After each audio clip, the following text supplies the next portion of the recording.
Buenas tardes a todas las personas que nos acompañan el día de hoy. Mi nombre es Noelí y soy representante de la Gira de la Esperanza Núcleo Cusco. Hoy tenemos como invitado a Aldo Bravo, Country Manager de una de las universidades más prestigiosas en educación virtual, como es la Universidad de UNIR, Universidad Internacional de La Rioja. Y sin más que decir, damos el pase a Aldo Bravo para que empiece con este webinar. Noemí, muchas gracias y muchas gracias a todos, al equipo de la Gira de la Esperanza, a Alfonso Baella y a todo el equipo que ha tenido bien invitarme, ¿no? Brian de Cusco, gran amigo, ¿no? por esta generosa invitación y Noemí, muchas gracias por la conducción que tú tienes, ¿no? Bueno, efectivamente, como ha dicho Noemí, mi nombre es Aldo Bravo y soy el Country Manager de una universidad que se llama la Universidad Internacional de La Rioja, ¿no? Es una universidad que tiene 12 años siendo 100% online, ¿no? Entonces, este tema es un tema bastante interesante, el de educación, y pues, que aprender con ellas y aprender juntos, ¿no? Bueno, lo primero que tengo que decir es que el tema de la educación, digamos, online, no es un tema nuevo, ¿no? Sino que es un tema que ya tiene bastantes años. De hecho, si retrocedemos un poco en el tiempo y hacemos historia, la educación no presencial es algo pues, que tiene bastante tiempo, ¿no?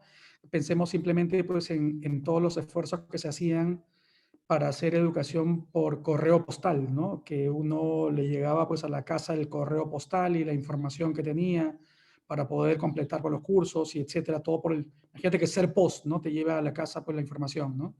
O los esfuerzos que se han hecho para dar educación a través de la radiodifusión, ¿no? Y hay una serie pues, de programas y emisoras que daban información y educación a distancia a través pues, de la radio y la televisión, ¿no? Entonces, digamos que educación presencial es algo de hace muchísimos años, y cuando hablamos en concreto de educación virtual, educación online, a través de medios como las PCs, los smartphones, las tablets, etcétera, estamos hablando de más o menos unos 15 años atrás y quizá un poco más. Es decir, no es algo nuevo. La educación online no es algo que sea pues una novedad, ¿no? El coronavirus efectivamente acelera todo, ¿no? Respecto de lo virtual, pero digamos que no es que sea una cosa absolutamente novedosa, ¿no? Sino más bien es algo que ya tiene un tiempo. Y precisamente en este mundo pues, de la educación virtual, que como decíamos no es algo nuevo, nos damos cuenta que estamos pues, en medio de un proceso de transformación digital, ¿no? Estamos en lo que se llama la cuarta revolución industrial, ¿no? Un proceso de cambio global, ¿no? Que tiene unas peculiaridades respecto de las anteriores transformaciones, ¿no? que ha tenido el mundo. La primera, la segunda, la tercera revolución industrial han sido pues cambios potentes y drásticos en la humanidad, pero no tan vertiginosos como esta cuarta revolución industrial, esta era pues digital, ¿no?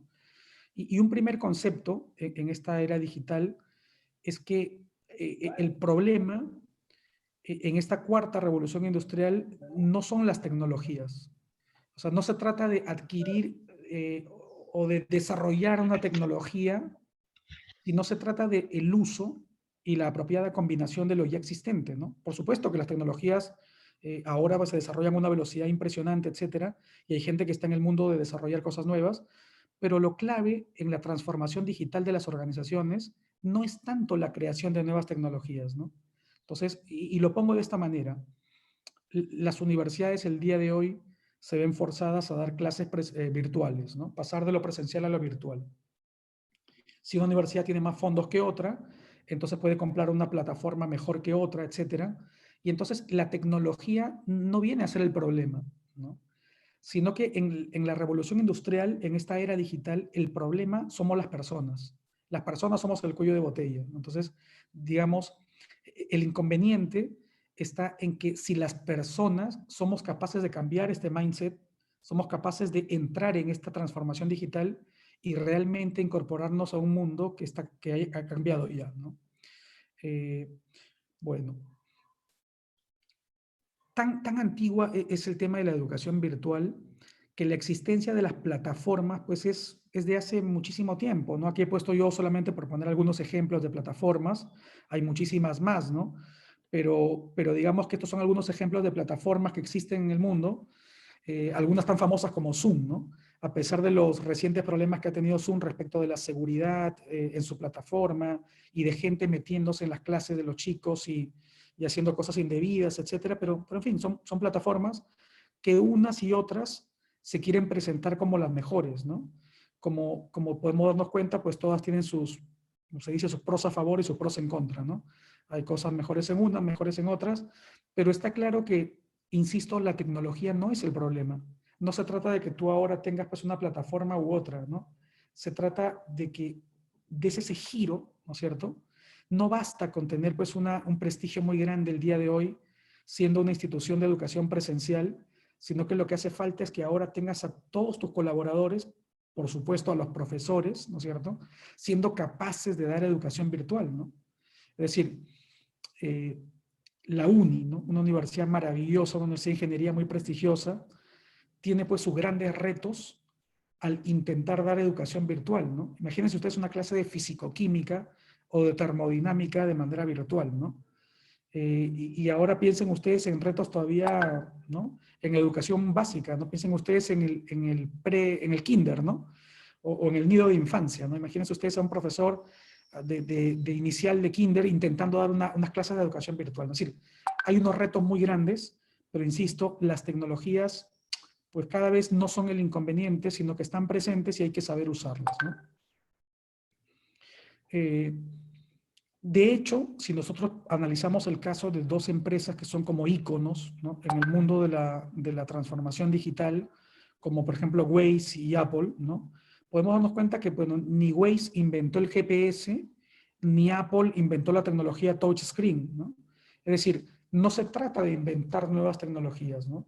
En un momento contaré de una manera rápida el caso del colegio Los Álamos, un colegio muy importante en Lima. Incluso entiendo, por lo que Brian me ha dicho, que próximamente, la semana que viene o en unos días más, tienen ustedes una tertulia, o perdón, un webinar, ¿no?, con Jorge Camacho, que es el director del Colegio Los Álamos, ¿no? Me va a parecer pues, fantástico que ustedes lo escuchen, porque en mi opinión es un caso auténtico de transformación digital exitosa en el Perú, ¿no?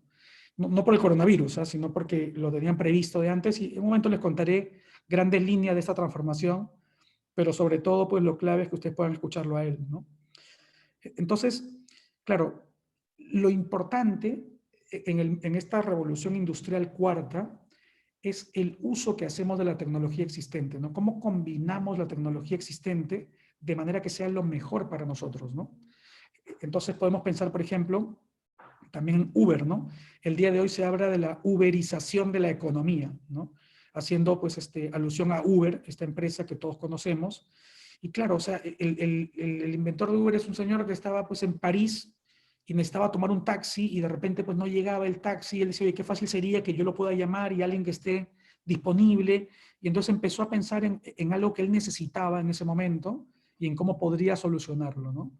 No inventó pues ni el taxi, ni inventó el smartphone, ni inventó, simplemente combinó, juntó la necesidad existente con la demanda a través de la tecnología. Es decir, lo importante en la transformación digital, también en la educación virtual, es el uso apropiado de la tecnología y de las tecnologías que existen. Bueno, dicho esto, podemos también mencionar, perdón un segundo que voy a tomar un poco de agua. Podemos también mencionar y recordar pues que educar es algo complejo, ¿no? Cuando hablamos de educar, estamos hablando de educación virtual, pero no hay que perder de vista que estamos hablando de educar, ¿no? Educar es influir en mentes libres, ¿no? Y entonces, a este minuto creo que valdría la pena que yo les cuente brevemente este modelo, este caso del Colegio Los Álamos, pero para eso les voy a contar rápidamente una idea de fondo que a ustedes, yo creo que escuchándola van a poder seguirme más fácilmente, ¿no? En el Perú y en el mundo entero, el día de hoy hay un paradigma dominante que es el siguiente, ¿no? El paradigma dominante en el mundo de la educación básica y superior, ¿eh?, es el paradigma según el cual lo importante es la formación de las llamadas competencias de los estudiantes, ¿no? Y entonces, claro, todo digamos, se orienta a obtener las competencias, a conseguir las competencias de las personas, ¿no? Y entonces, bajo este paradigma imperante, dado que las competencias son lo importante, el conocimiento pasa a formar un segundo, pasa a ser digamos, a estar en un segundo plano, ¿no? Lo importante entonces sería, según este paradigma imperante moderno, lo importante sería que el conocimiento es una excusa, si acaso, para formar las competencias. Y entonces se habla mucho del profesor como un facilitador, ¿no? Como una persona que simplemente pues, va orientando a los estudiantes para que ellos hagan proyectos y a través de proyectos descubran cosas, ¿no? Porque lo importante ya no sería el conocimiento que tiene el maestro, sino lo importante sería que la persona vaya descubriendo cosas a través de experimentar y de hacer proyectos y de conocer, ¿no? Porque claro, tiene que trabajar en equipo, tiene que ser creativo y entonces tiene que tener una serie de competencias que eso serían como lo importante, ¿no? Entonces, este es el paradigma existente. Claro, pero este paradigma existente se ve ante la realidad, ¿no es cierto?, que nos toca vivir en este momento, que es la realidad del coronavirus, se ve absolutamente golpeado, ¿no? Por decirlo menos, porque efectivamente ahora, ¿cómo hace pues el profesor para los proyectos, para estar pendiente de los grupos, cuando está ahora detrás, ¿no?, de una tablet o detrás de una PC? Es decir, ahora es más complejo el tema, ¿no? Resulta que este paradigma se ve de alguna manera, digamos, interpelado, ¿no?, por la necesidad de una educación virtual que es la que tenemos el día de hoy todos, ¿no? Y entonces existe otro paradigma, un paradigma que yo voy a llamar en este momento clásico, antiguo, ¿no? Que fue el paradigma de siempre, ¿no? Que es el paradigma según el cual el conocimiento es lo importante, ¿no? Porque cuando una persona conoce algo, cuando aprende, cuando penetra las cosas con la luz de la razón y las conoce, entonces lo primero que surge en el ser humano es, ¿y ahora qué hago con este conocimiento, no? Entonces, no hay nada más catalizador del movimiento humano que el conocimiento. Cuando yo conozco algo, lo primero que me planteo es, ¿y ahora qué hago con lo que sé, ¿no? Por lo tanto, el conseguir competencias no es, digamos, como una excusa del conocimiento, sino es al revés. Es el conocimiento, lo profundo del conocimiento, lo que hace que la persona pueda luego tener competencias, ¿no? Y sobre esto hay muchos estudios, ¿no? Hay gente que no ha recibido los conocimientos oportunos por gente que tiene el paradigma este que les he contado, y el problema es que luego al final, pues, ¿qué hacen, no? Pueden hacer poco, es decir, hay una limitación en el desenvolvimiento, en el desarrollo, por tanto, en las competencias tan necesarias cuando el conocimiento no ha tenido esta primacía, ¿no? Entonces, la educación virtual, queridos amigos, nos trae, es decir, la realidad que nos toca vivir, nos trae otra vez la necesidad de poner como en primacía el conocimiento, ¿no? Yo la vez pasada conversaba con un amigo, y lo digo porque es un hecho, ¿no? No por querer abusar de esta presentación, ni hacer ninguna publicidad, ni mucho menos, pero eh, el 85% del claustro docente de la Universidad Internacional de La Rioja, UNIR, tiene el grado académico de doctor. Entonces, cuando yo le conté esto a un amigo, me decía, oye, pero esto es impresionante, ¿no? Porque claro, normalmente hay un complejo respecto a la educación virtual como si fuera algo de mala calidad, ¿no? Y no es así. No es así, ¿no? Y ahora lo explicaremos en un momento, ¿no? Pero miren qué importante, ¿no? Porque el conocimiento asume una primacía que es lo que finalmente cataliza en el estudiante pues todos los movimientos, ¿no? Entonces, bueno, con esta idea de fondo, les cuento ahora brevemente el caso del Colegio Los Álamos, ¿no? En el Colegio Los Álamos, el director del Colegio Los Álamos ya hace un año y medio, quizá un poquito más, luego él contará detalles, ¿no? Viaja a Chile y en un colegio en Chile ve que todos los estudiantes tenían tablet, ¿no? Entonces pregunta un poco y la conclusión que él sacó es que nadie podía darle una explicación de cuál era la real necesidad o razón por la que tenían la tablet, sino más bien un tema, en el fondo, un tema de imagen, de marketing, podríamos decir, de, oye, bueno, porque está con los tiempos, que los chicos tengan tablet y poco más, ¿no? Entonces, pero en fin, fue su primer encuentro con un colegio en el que todos los chicos tenían pues una tablet, ¿no? En otro viaje a otro colegio en México, se encuentra con un sistema bastante interesante, según el cual el profesor tenía una tablet, ¿no?, que con unos periféricos se conectaba con tu cañón multimedia del aula y tú podías manejarlo a distancia, ¿no? Es decir, ibas caminando por el aula y a distancia podías poner alguna cosa en la presentación, en el cañón multimedia, pero hacía una combinación de lo físico y lo virtual, ¿no? Porque los estudiantes tenían el libro en físico. Se trataba de un curso de inglés. Entonces el profesor iba paseándose por ahí y decía, ahora vamos al ejercicio 30. Él con su tablet ponía el ejercicio 30 en la pantalla, los alumnos iban a su libro, movían el ejercicio 30, el profesor tenía descargado todo el material en la tablet, ¿no? Y a distancia, por el uso de los periféricos, controlaba pues el cañón multimedia. Si algún alumno hacía bien el ejercicio, tomaba una foto y la foto se proyectaba en el cañón. Es decir, una tecnología interesante, ¿no? Entonces la pregunta que hizo Jorge Camacho en este colegio es, oye, este es un sistema para estudiar inglés muy bonito, maravilloso. ¿Podríamos poner otros cursos aparte del inglés? Y le responden sí, ¿no? La empresa que promovía eso sí se puede poner porque simplemente poner los contenidos, ¿no? La plataforma existe, la tecnología existe, lo hemos orientado al inglés, pero si podría enseñar cualquier curso, seguro que sí. Muy bien. Va a España, otro viaje, otro colegio, ¿no? Y mira cómo se va gestando todo esto, ¿no? Y resulta que encuentra que el profesor en el aula, para evitar que los estudiantes se distraigan, tiene el software necesario para poder controlar lo que los estudiantes tenían en su tablet. Porque claro, un estudiante, especialmente de educación básica, es muy sencillo que se desconecte, ¿no? Si en un rato lo que ocurre es que el chico está escuchando, pues, Spotify o se ha metido a las redes sociales y te ha perdido, ¿no? Entonces, claro, oye, mira, toda esta combinación de tecnología ya existente, Jorge Camacho en el Colegio Los Álamos lo que hace es juntarla y proponer un modelo propio para el colegio, ¿no? El modelo se llama iKnowledge, así como de iPhone, iKnowledge, ¿no? Entonces es súper interesante, porque lo que ocurre es uso de tecnología ya existente, no inventó nada, ¿no? Combinación apropiada para los fines que el colegio necesita. Para terminar el cuento, que seguro ustedes lo pueden escuchar con detalle cuando tengan este webinar con Jorge Camacho, a través también pues, de esta plataforma, ¿no? Y con los amigos que nos acogen ahora. Lo interesante es que la transformación digital, queridos amigos, es eso, es el apropiado uso de la tecnología, ¿no es cierto? La combinación de la tecnología existente, ¿no? El profesor, por supuesto, durante todo ese año necesitó una serie de capacitaciones, entrenamiento, etcétera, para poder enfrentarse a hacerlo de manera virtual. Todo esto, el Colegio Los Álamos lo había preparado sin tener en cuenta, porque no existía, el escenario del coronavirus, al punto tal que en febrero del año 2019 ya los estudiantes del Colegio Los Álamos habían recibido todos la tablet, ¿no? Y los libros estaban cargados de manera digital y se iba a usar, o sea, estaban en un proceso de transformación digital. ¿Qué ocurrió?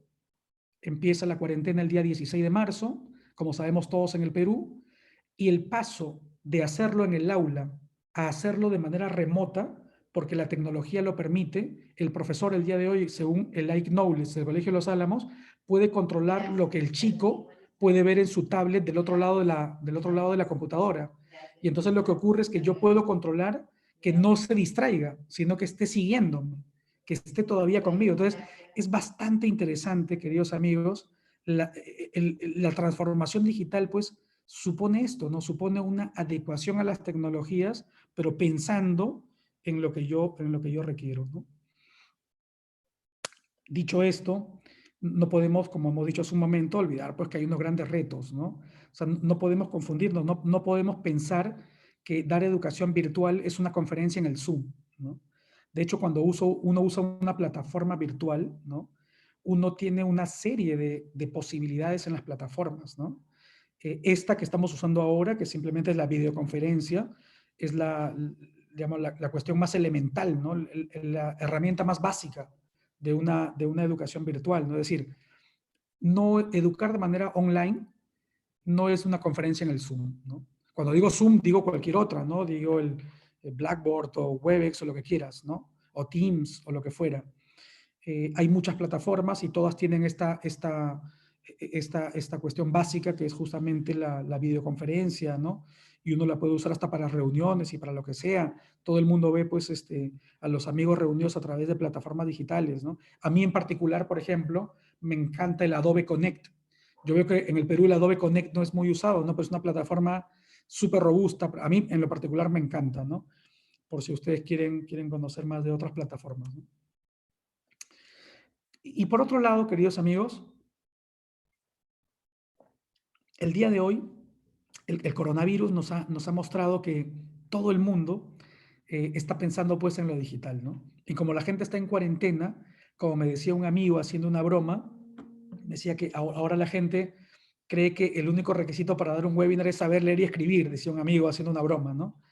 Eh, yo contaba la vez pasada que me invitaron a escribir un artículo en un medio local y en el artículo yo ponía precisamente que efectivamente pues la gente ahora, yo ponía una expresión un poquito dura y el editor me pidió que la corrigiera, ¿no? Porque yo puse una expresión algo así como cualquier hijo de vecino cree que puede dar un webinar, ¿no? Entonces, oye, suena muy duro, corrígelo, ¿no?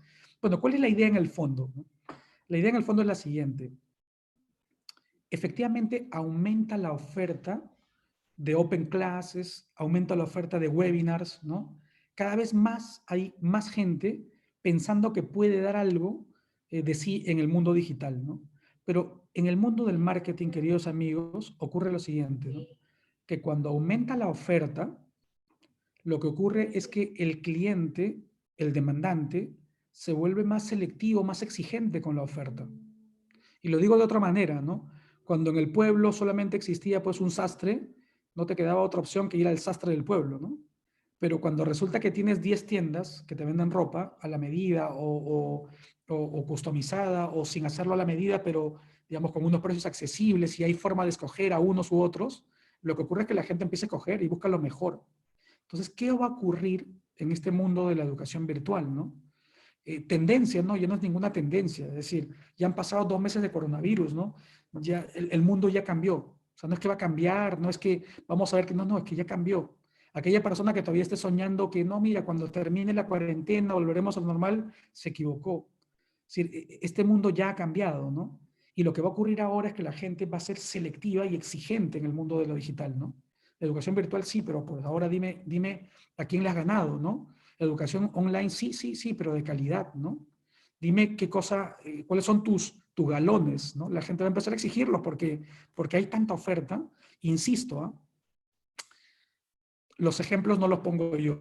Todos vemos memes y son trágico-cómicos los ejemplos, ¿no? De alumnos burlándose de los profesores porque el profesor no sabe usar la tecnología o porque el profesor, por más inteligente que sea y por más capo que sea, no tiene experiencia en plataformas virtuales o no sabe usar todas las potencialidades de la plataforma, que es otro problema, ¿no?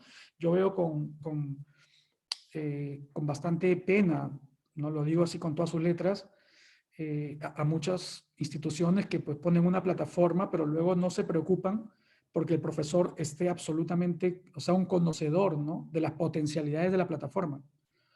Porque, claro, mínimamente tengo que conocer las potencialidades de la plataforma para ver lo que yo puedo o no puedo hacer, ¿no? Todo eso, queridos amigos, en el fondo, desde el punto de vista del usuario, del estudiante, ya sea de pregrado o de posgrado, ¿cómo va a traducirse en una exigencia por la calidad? No estoy dispuesto en este mundo de una vorágine tan grande, ¿no es cierto?, de una transformación digital tan gigante, no estoy dispuesto a esperar pues que pasen 2 años a que esa institución se ponga al día. No estoy dispuesto. Y entonces por eso acudimos todos los días a gente que dice, oye, que me bajen las pensiones, ¿no? Porque mira lo que me están dando. Entonces, claro, educación online sí, pero online de calidad, ¿no?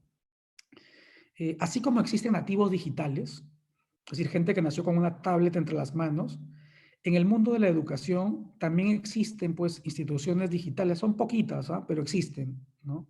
UNIR es una universidad que nació hace 12 años 100% online. Entonces, son 12 años de experiencia, un know-how específico sobre cómo dictar en una plataforma virtual, sobre además salir al encuentro, ¿no es cierto?, de la oferta que es la oferta común en el mundo de la educación virtual, ¿no?, que son los famosos enlatados, ¿no? Entonces uno dice, sí, te estoy vendiendo virtual, pero en realidad es una grabación del año pasado, de hace meses o del anteaño. Pues claro, es que te lo da un gurú, ¿no? Y escucharlo siempre es bueno, pero abunda mucho eso en el mundo digital, ¿no? Somos grabaciones, ¿no? Unirse al encuentro con una propuesta de clases en tiempo real, presenciales virtuales, ¿no? ¿Eso qué supone? más de 1.600 horas a la semana de gente que está del otro lado de la cámara, ¿no? Aquí pongo en la pantalla un caso bien interesante, que es el del MBA de UNIR. ¿Por qué lo pongo? No? Porque existe un ranking internacional, que es el ranking Hamilton, que hace el ranking FSO, que es un ranking especializado en educación virtual. Bueno, este ranking especializado en educación virtual pone al MBA de UNIR como el MBA número 1 del mundo por tercer año consecutivo, en habla hispana. Y ustedes saben, amigos, que en España la oferta de maestrías, de MBAs en particular, online es tremenda, es muy grande, ¿no? Pero claro, ¿por qué esta universidad tiene, según este ranking, la posición número 1 por 3 años consecutivos, ¿no? Entonces, es bien interesante porque conversaba yo con un amigo que me contaba la dificultad que tenía de dar el método del caso de manera pues virtual, ¿no? Pues complejo, ¿no? Saben ustedes que el método del caso se inventó en Harvard en 1905, ya en 1920 la escuela Harvard Business School la usaba como método de estudio, ¿no? Es decir, es muy antigua, ¿no? Pero luego hacerlo de manera online, bueno, UNIR tiene varios años dando un MBA usando en parte de la maestría el método 100% online. Entonces, esto es bien interesante. Es decir, todo esto va de la mano con lo que hemos dicho hace un rato, ¿no? La gente el día de hoy va a ser más exigente. Educación online sí, pero online de calidad, ¿no? Es verdad que la gente tiene todavía en el Perú una desconfianza respecto de lo online.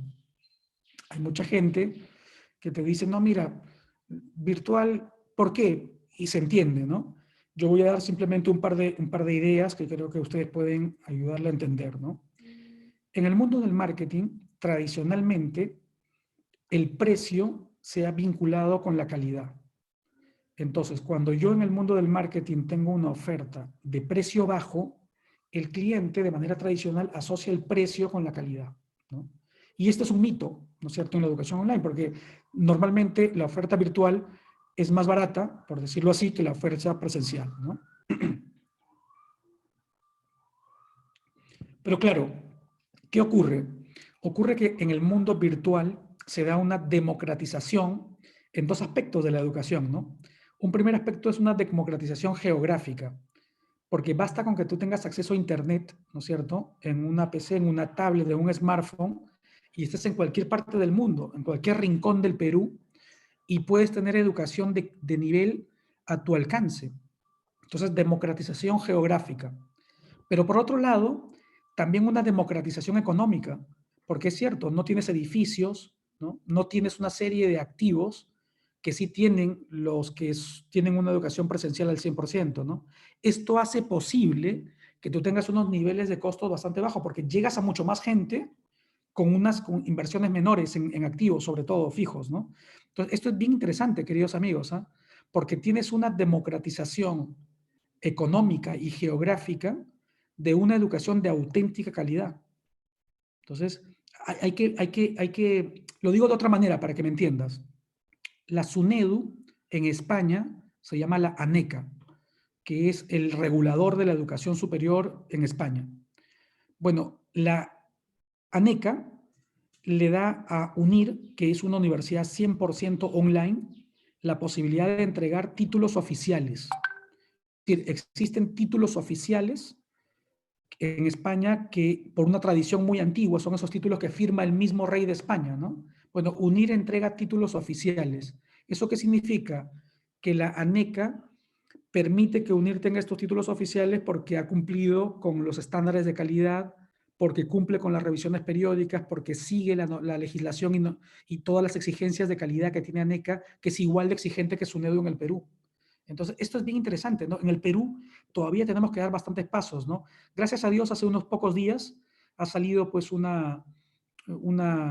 decreto según el cual se plantea que en 30 días el reglamento que normaba el tema del porcentaje de educación presencial y virtual a las universidades, pues probablemente cambie. Ojalá que sea permanente y no sea solamente por el tiempo de la cuarentena, ¿no? Pero tenemos que abrir la mente, ¿eh? Más del 30% de la educación que se da en Estados Unidos es online. Entonces tenemos que darnos cuenta de que hay un paradigma que ha cambiado y que coronavirus, como se ve en esta imagen, pues lo ha acelerado, ¿no? El Ministerio de Educación peruano a partir de la emergencia sanitaria en la que vivimos, ha hecho grandes esfuerzos y es de verdad digno de muchos aplausos. Recordemos que el actual ministro de Educación, Martín Benavides, ha sido superintendente en SUNEDU y es una persona pues, que lo que ha hecho es lograr un alto nivel en la calidad de la educación superior peruana. Ahora es quien dirige pues, los destinos de la educación como ministro y lo que se ha hecho es bastante loable. O sea, no cabe duda que los esfuerzos que se hacen pues, para promover la educación virtual, este decreto que les contaba hace un momento, que está firmado por Martín Vizcarra, pero también por el ministro de Educación, el ejemplo de los programas en televisión, que también son educación pues, a distancia, ¿no? Para que los chicos puedan, bueno, pero digamos que dicho esto, esfuerzos bastante loables y la presencia que se nota, ¿no? Del superintendente que ahora es ministro, todavía tenemos muchos pasos por dar, ¿no? Y el Perú, es curioso, ¿no? Pero Ecuador, que está aquí a un costado, tiene una legislación que es muy favorable respecto a la educación virtual. En el Perú todavía tenemos funcionarios que no ven con buenos ojos la educación virtual, ¿no? Entonces hay que cambiar el paradigma, porque el paradigma existe en el mundo oferta de absoluta calidad, ¿no es cierto? Y existe en el mundo una educación online como la que el peruano se merece, ¿no es cierto? Y que además tiene reconocimientos. Entonces, esto es bastante importante, ¿no? Porque tenemos que apuntar a lo que conversaba la vez pasada con unos amigos y que cabe duda, ¿no? Que el e-commerce es algo que todo el mundo el día de hoy pues está haciendo. El Día de la Madre llamé yo a Bodega San Antonio, ¿no? Lo que era antes Panadería San Antonio, que todo el mundo ha visto el caso maravilloso de transformación que han tenido, ¿no? Y llamé porque al día siguiente era Día de la Madre, llamé el sábado para ver si podían, pues, podía cogerme pues alguna torta o algún dulce de San Antonio y tenerlo para el Día de la Madre en casa, ¿no? Y me dijeron, miren, eran las 2 de la tarde y me agradecían la llamada, pero ya no era posible atenderme por la cantidad tremenda de demanda que había tenido San Antonio. Es decir, ¿qué duda cabe que el e-commerce, ¿no es cierto? Que el delivery, o sea, que son cosas que ya no son tendencias, sino que son realidad. Lo mismo ocurre con la educación online, ¿no? Ya no es una tendencia, no es algo que está pasando, ¿no? Sino que es algo que ya está y que en mi opinión ha llegado para quedarse y con fuerza, ¿no? Por otro lado, como siempre pasa, ¿no? Eh, cuando uno pues entra a algo novedoso, tiene que recorrer una curva de aprendizaje, ¿no? La gran ventaja, y lo decíamos hace un momento, es que en el mundo digital no tenemos tiempo para recorrer ninguna curva de aprendizaje, ¿no? Es decir, todo es tan rápido y la vorágine es tan grande que no va a haber un consumidor que diga, no, si yo te perdono Universidad X, que eras presencial y ahora quieres pasarte a lo virtual, te perdono 3 años mientras que aprendes conmigo. No, eso no va a ocurrir. O sea, la gente es ahora un juez exigente, ¿no? Y el mundo ha cambiado ya, ¿no? Esa curva de aprendizaje no hay por qué recorrerla entera. Hay quienes ya la han recorrido.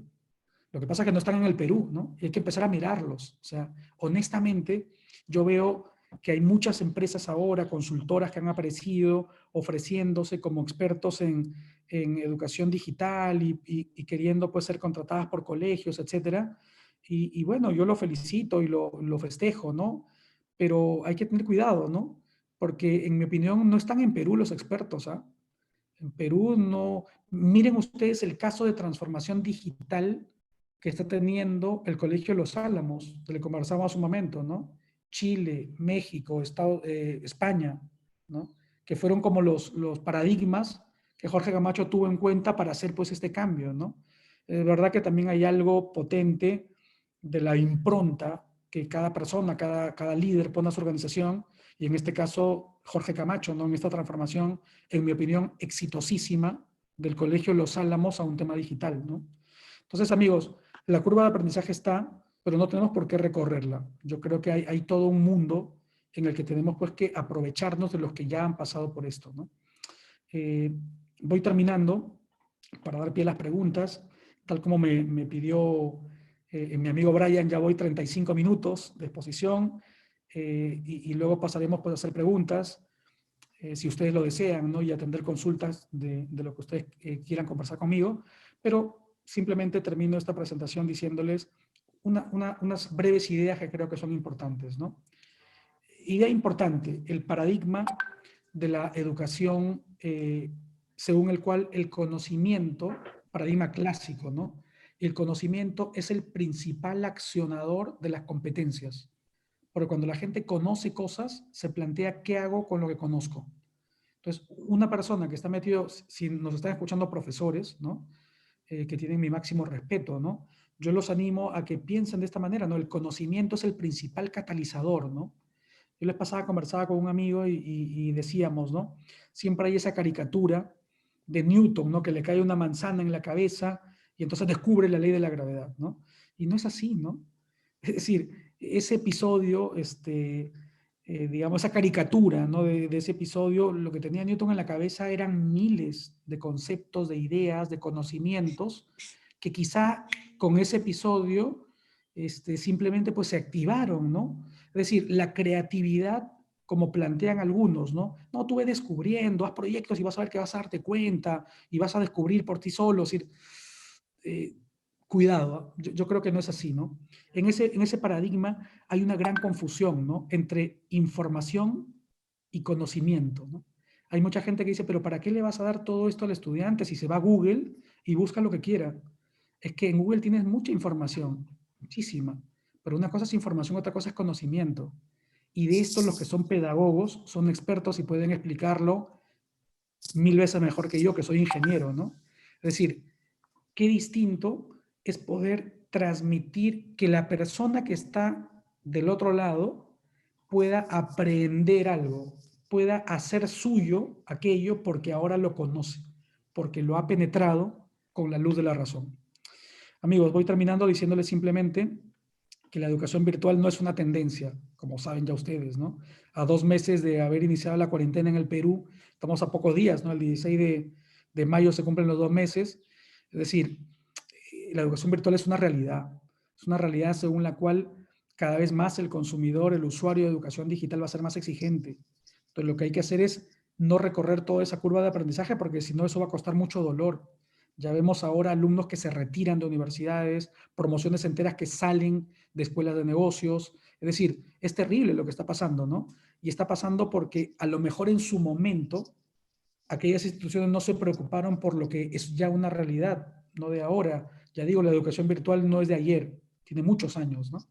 Entonces, es importante que nos demos cuenta que estamos a tiempo, que la gran ventaja es que la tecnología no es el problema es que seamos nosotros quienes entendamos el nuevo paradigma, quienes entendamos qué es lo que tenemos que hacer para dar este salto y nos propongamos pues como motores de cambio, ¿no? Como auténticos transformadores de la realidad que nos toca vivir, ¿no? Bueno, termino cuando todavía faltan un par de minutos y cumplo los 40 minutos que me había pedido Brian con este cuestionamiento para ustedes, ¿no? ¿Tú qué vas a hacer, no? ¿Qué estás esperando, no?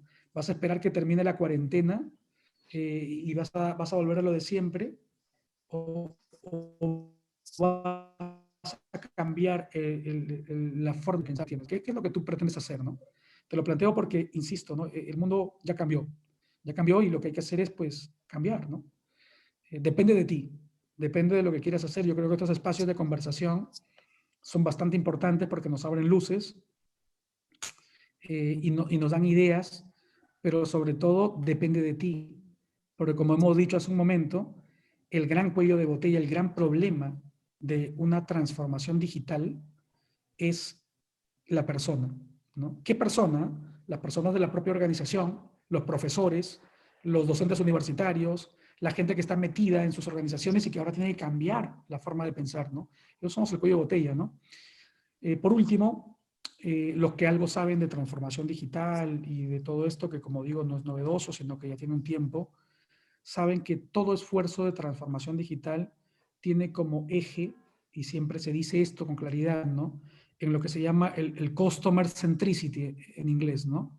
Es decir, en esa centralidad del cliente, ¿no? En esa centralidad del consumidor. Yo iría un poco más allá, en la centralidad de la persona del consumidor. Porque el consumidor no es un ente cualquiera, no es una persona, un alguien en concreto. Entonces, sí, customer centricity, efectivamente, oye, preocúpate por lo que esa persona el día de hoy tiene en la cabeza, ¿no? Cuáles son sus temores, cuáles son sus aversiones al riesgo, porque efectivamente hay un riesgo en pasar a lo virtual, ¿no? Pero hay que tenerlo en cuenta, simplemente, ¿no? Y darnos cuenta de que la gente, vencido ese temor, va para adelante. Entonces, por eso te pongo este cuestionamiento, ¿no? Depende de ti. Muy bien, queridos Ok. amigos. Dejo yo de compartir esta pantalla por si alguno de ustedes quiere hacer alguna pregunta o conversar conmigo o lo que haga A falta, ¿no? ver, muchas gracias, Aldo. Muy importante lo que nos acabas de comentar. Acá tenemos unas cuantas preguntas. Si bien quisiera agregar un poquito el comentario, la realidad, nuestra realidad en nuestro país, aquí en Perú, es distinta, ¿no? No muchos tienen el acceso al Internet, a un Internet de calidad. Entonces, la primera pregunta va con lo siguiente. ¿La educación virtual es accesible para quienes pueden costear una línea? En este caso, para los que pueden tener una educación virtual, ¿no? ¿Qué estrategia se podría implementar en los sectores sociales y económicos que no tienen el manejo ni la posibilidad de acceder a este tipo de servicio? Es impresionante, ¿no? Que efectivamente en el Perú, en el mundo, ¿no? En general, pero en Perú en particular, todavía pues el acceso, es decir, la computarización, para dar todavía un paso atrás, ¿eh? La computarización, que fue justamente la tercera revolución industrial, ¿no? Que data de 1940, 50, ¿no? El deseo de que haya una PC en cada escritorio de las personas, ¿no? Esta ilusión que tenían algunos, digamos, empresarios de la época. Han pasado tantos años, estamos en el 2018 en el Perú y hay gente que no tiene una PC. Y el planteamiento en esta pregunta efectivamente es una realidad. Hay gente que no tiene acceso a Internet, ¿no? En cualquier caso, es verdad que tanto las empresas privadas con el incremento pues, de sus posibilidades y del acceso que van dando, los smartphones son la verdad una ayuda muy potente para mucha gente. El Estado peruano, ¿no? Con todos los programas y esfuerzos que tiene de llevar Internet a las zonas rurales, ¿no? Vemos ejemplos en esta época de coronavirus de alcaldes que hacen inversiones para que las gentes de sus localidades tengan internet, ¿no? Y puedan recibir la educación virtual. Es decir, efectivamente, esto no es un tema. Hace algún tiempo conversaba yo con Alejandro Fontana, que es el director del PAT, ¿no? De la Escuela de Negocios de la Universidad de Piura. Y Alejandro Fontana me decía un tema que es bastante importante, ¿no? Me decía que para el desarrollo, ¿no es cierto?, de los pueblos, de los países, para los proyectos que quieren tener auténtica sostenibilidad, ¿no es cierto?, hace falta la intervención de tres actores, ¿no? De la empresa privada, por supuesto, del Estado y de la sociedad civil organizada, ¿no? Son como los tres actores de los que conversaba aquella vez y yo escuchaba a Alejandro Fontana, ¿no? Explicar esto con bastante probidad, ¿no? Y efectivamente, el que tengamos acceso total en el Perú en algún momento a tecnología pasa porque tengamos Internet y pasa porque haya que articular los esfuerzos del Estado, la empresa privada, la sociedad civil organizada, ¿no? Pasa con alcaldes como este, ¿no? Que favorecen, ¿no? Como he visto los ejemplos recientemente, ¿no? Que las comunidades puedan tener, que favorecen que las empresas privadas puedan llegar a más alcance. Evidentemente, no se trata simplemente de buenos deseos, ¿no? Se trata de una articulación organizada que creo que en el Perú se van dando pasos y pasos muy importantes. No solamente desde el ministerio, o sea, desde todos los ministerios, desde el gobierno y de las empresas privadas, ¿no? Pero efectivamente es una pregunta que tiene como una lágrima de por medio, ¿no? Que estando en el 2018 todavía tengamos gente que no tiene acceso, ya no digamos a Internet, ¿no? A una computadora, es decir, en fin, pero yo creo que Claro. vamos en buen camino. Mm. Hablemos también de las zonas rurales, ¿no? Por ejemplo, lo último que dijo el presidente Vizcarra fue que iba a otorgar tablets a las zonas rurales, pero eso también genera un inconveniente porque ¿cómo ellos van a capacitarse para entrar a ciertas páginas?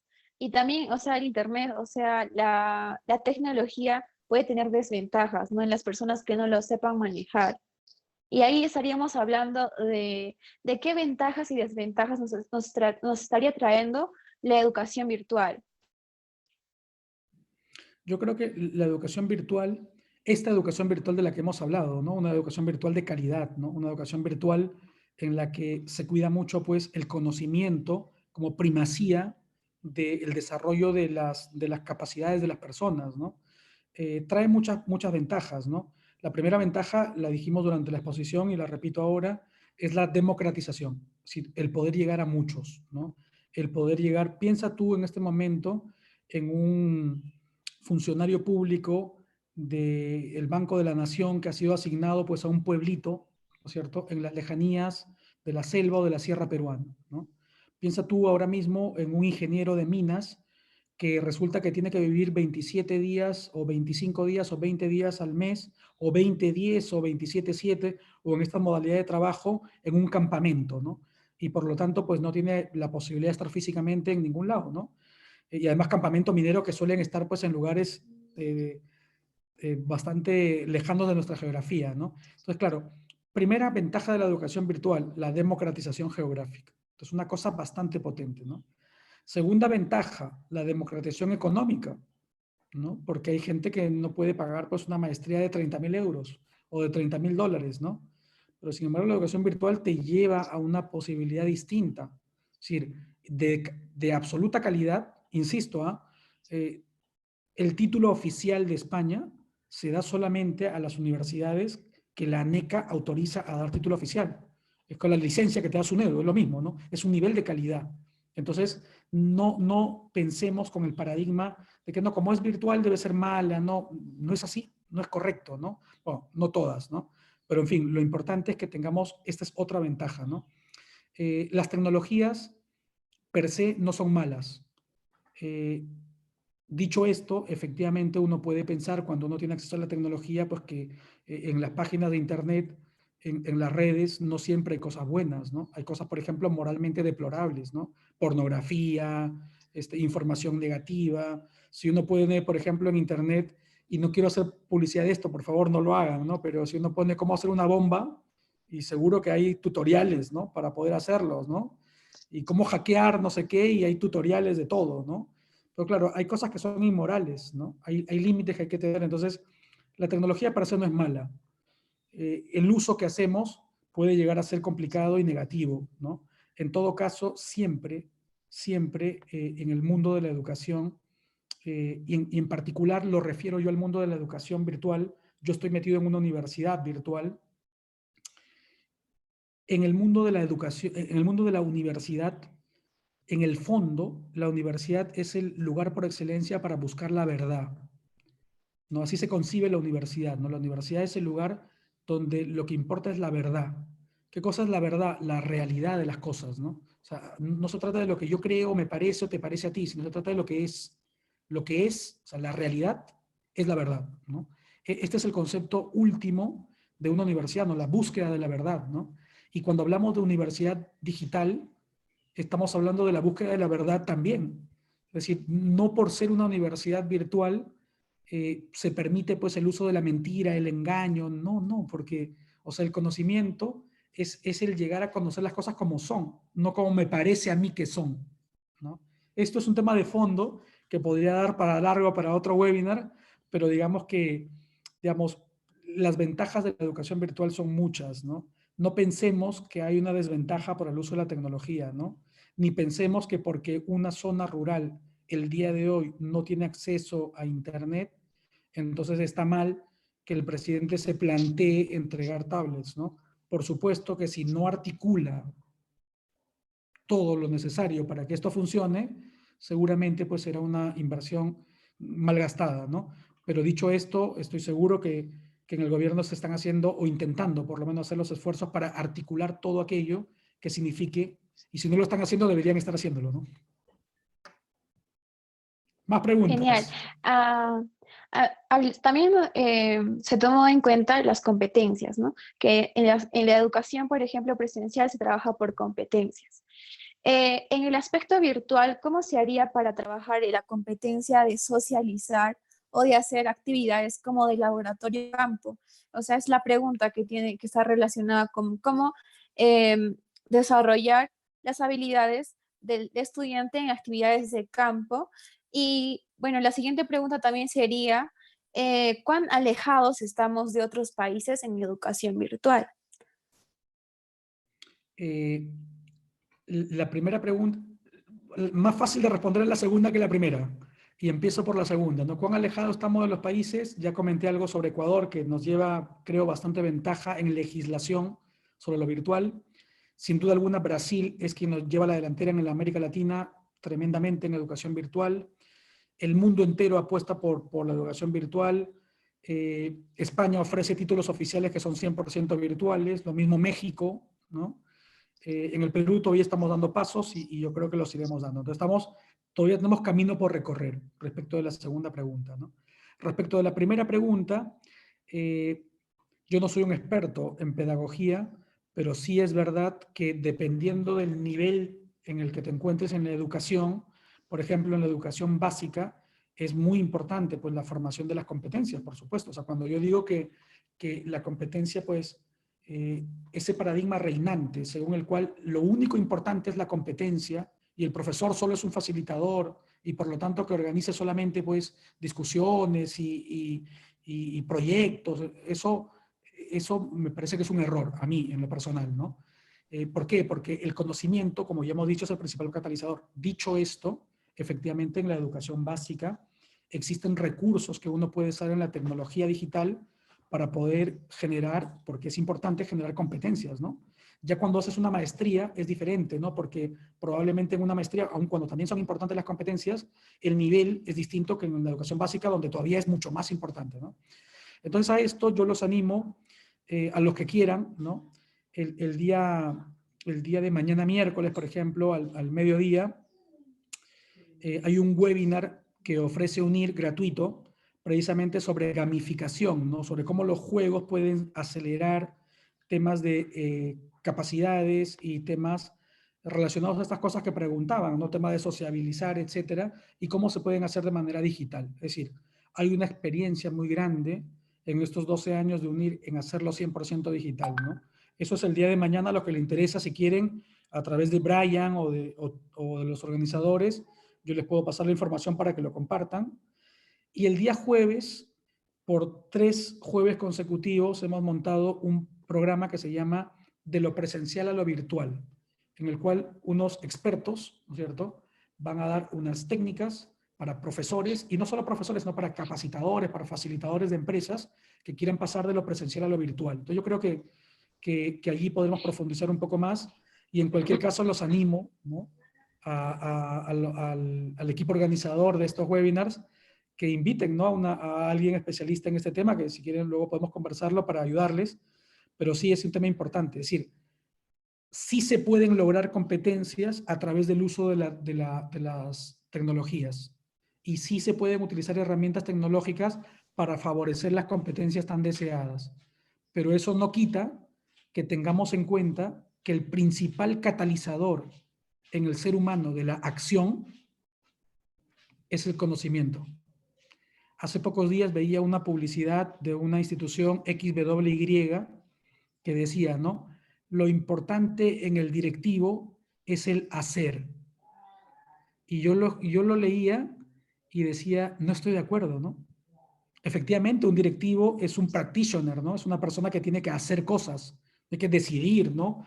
Voy por acá, voy por allá, hago este plan de marketing o hago otro, tomo esta decisión o tomo aquella, ¿no? Efectivamente, pero no es lo más importante el hacer, porque el hacer es una consecuencia del ser, ¿ya? Es otro tema importantísimo que podríamos discutir, ¿no? Pero si no tienes dentro de ti, ¿no es cierto?, unos conocimientos que luego te activen a hacer cosas, ¿qué vas a hacer?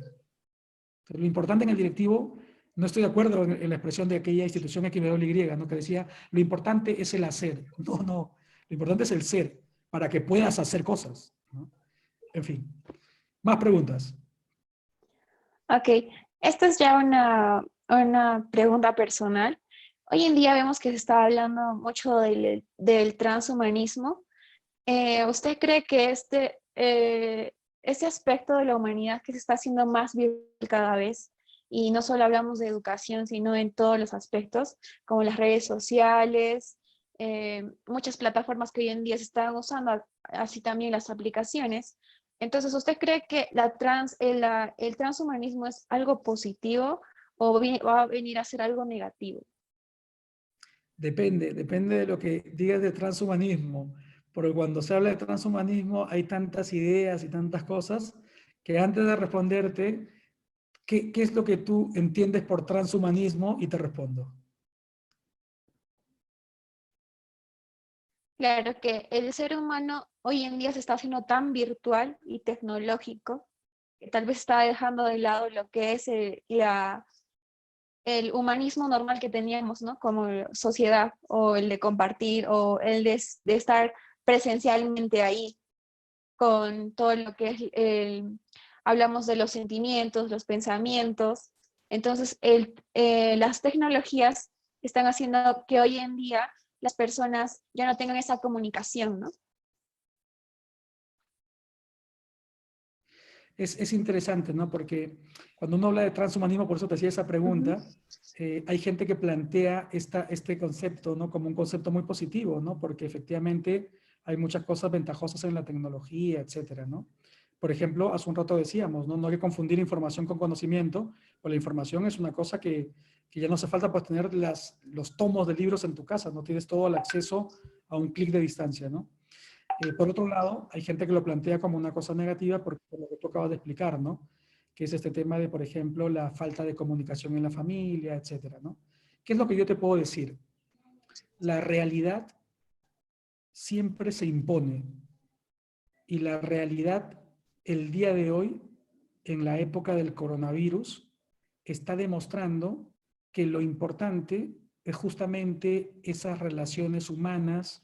Lo importante es cuando las personas están en cuarentena, pero no cada uno en su cuarto, sino que lo importante ahora es que el papá le preste más atención al hijo. Antes el hijo estaba en el colegio y el papá en el trabajo. Ahora el papá se da cuenta que tiene que dedicarle tiempo porque no es tan sencillo que el chico haga las cosas solo detrás de la computadora. Entonces hay que dedicarle tiempo. Ahora la mamá se parte en dos porque como la empleada también está en cuarentena, entonces ella tiene que cocinar a la vez que trabajar, ¿no? Entonces las relaciones humanas, es decir, la realidad se impone otra vez, ¿no? El coronavirus es una cosa en ese sentido impresionante, ¿no? No ha venido nada más que a demostrarnos a todos que la realidad de las cosas como son, se imponen, ¿no? Eh, ¿A quién le Claro. importa, por ejemplo, Aldo, como decía el meme hace un momento? Aldo, bueno, ya el tiempo no es muy corto. Fue de mucho agrado haberte escuchado y qué más agradecerte porque estés aquí compartiendo con nosotros un poco de tu conocimiento, ¿no? Como tú dices, y nada, y el compromiso que tienes con la sociedad, ¿no? Muchas gracias por haber compartido con nosotros y esperamos Yo te verte muy agradezco. pronto y saber de ti también. La gira de la esperanza te agradece mucho y el núcleo Cusco Ah, también. muchísimas gracias. Magnífico. Mil gracias a ti, gracias a Brian, a Alfonso Baella, gran amigo, y a todos ustedes por su paciencia en escuchar estas ideas. Muchas gracias y nos vemos.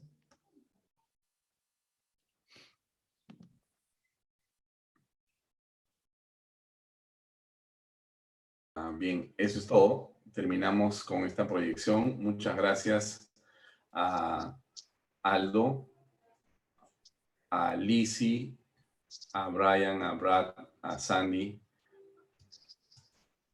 a Noelí, a Carol, a Dalmer y a Brad. A todos los que nos han acompañado el día de hoy, muchísimas gracias por este webinar que estoy seguro ha quedado como una interesantísima propuesta y un interesantísimo conocimiento para todos. Nos despedimos hasta el próximo evento. Gracias a todos y muy buenas tardes.